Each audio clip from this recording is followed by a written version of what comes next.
ዳግም መንሰራራት ማደግ መበልጸግ ነው የሚያስፈልገን።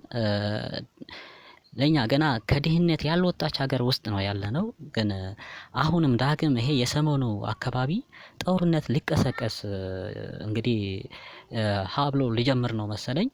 ቢቢሲ እና አልጀዝራን እንግዲህ በፊት ከሳቸው ይዞት ያወጡት መረጃ እንደሚያሳየው ከሆነ በኢትዮጵያ መንግስት ወታደሮች እና በትግራይ ኃይሎች መካከል ግጭት እንደተፈጠረ በፊት ገጻቸው እያስነበቡ ይገኛሉ።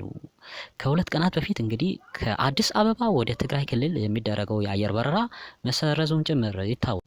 ማለት ከአዲስ አበባ ወደ ትግራይ ክልል የሚደረገው የአየር በረራ ተቋርጧል።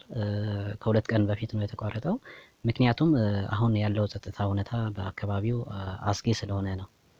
በተጨማሪም በትግራይ ክልል ማዕከላዊ ዞን ውስጥ በሚገኙ ሁለት ከተሞች እንዲሁም አንድ ወረዳ ውስጥ አርብ ሌሊት እና ዛሬ ንጋት ላይ የድሮን ጥቃቶች መፈጸማቸውን ቢቢሲ ያስነብባል።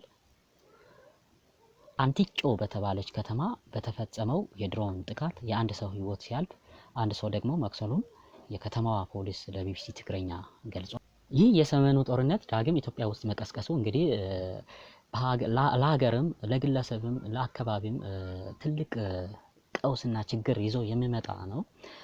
ከባለፈው ጦርነትም ብዙ ክሳራ በግለሰብም በሀገርም ላይ የደረሰው ትልቅ ክሳራ ነውና ሁላችንም በየእምነታችን በያለንበት ሆነን እግዚአብሔር ሰላሙን ምሕረቱን እንዲያወርድልን መጸለይ መትጋት እንዳለብን